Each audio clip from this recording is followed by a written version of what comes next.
Part of the mission of the Knoxville Jazz Festival is to showcase the enormous amount of local talent.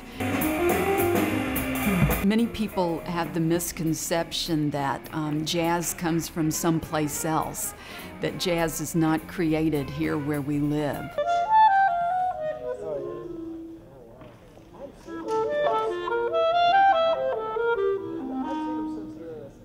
Having the jazz festival that the library's been presenting has been great because that's kind of brought things together. That's probably the best development in the last few years.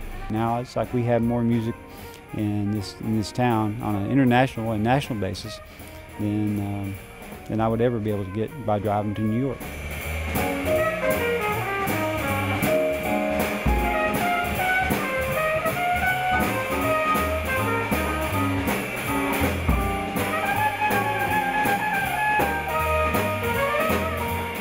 We tend to think of jazz as music mainly by black people and almost entirely with horns, and country as music by white people on strings. And the fact is that they came from the same source. Good morning, it's Tuesday, it's raining, I'm writing haikus, thinking of you now.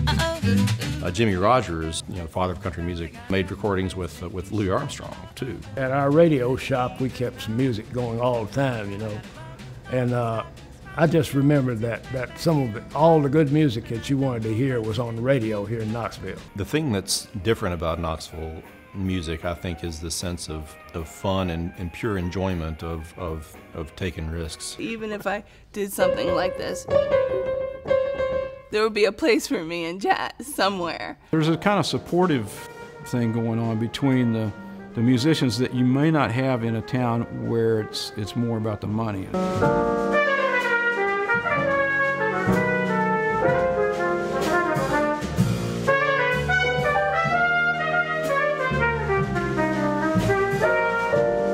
I'm not sure exactly how people in Knoxville listen to jazz music. On some level, I think a lot of people feel like they should listen to it, that it's a kind of indigenous music that is unique to America. Certainly watching someone in the act of spontaneous creation in the moment.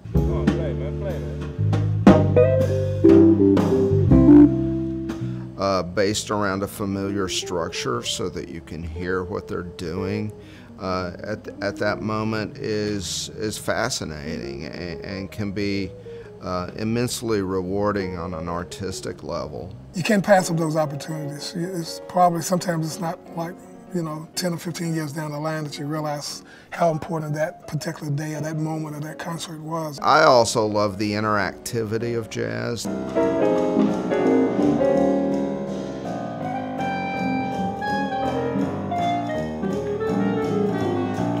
The balance between the instruments, the interaction between the instruments that you get with top flight players who are capable of responding to one another on a moment's notice. And there is a kind of expectation that you take risks, meaning that you allow yourself to investigate the possibilities. It's really a living, breathing thing, and it's very much in the moment. Jazz is the pouring out of a performer's soul.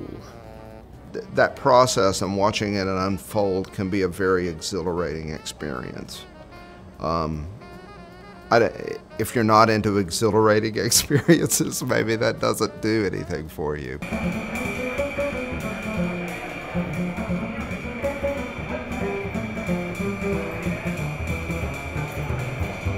Integration in Knoxville was really achieved relatively peacefully. It certainly was not pleasant. In my mind, jazz is a whole different way of organizing a group that I think has informed a lot of the civil rights. Musicians, really, we stuck together back then, and it used to be times when you see like a black and a white maybe standing on the corner somewhere.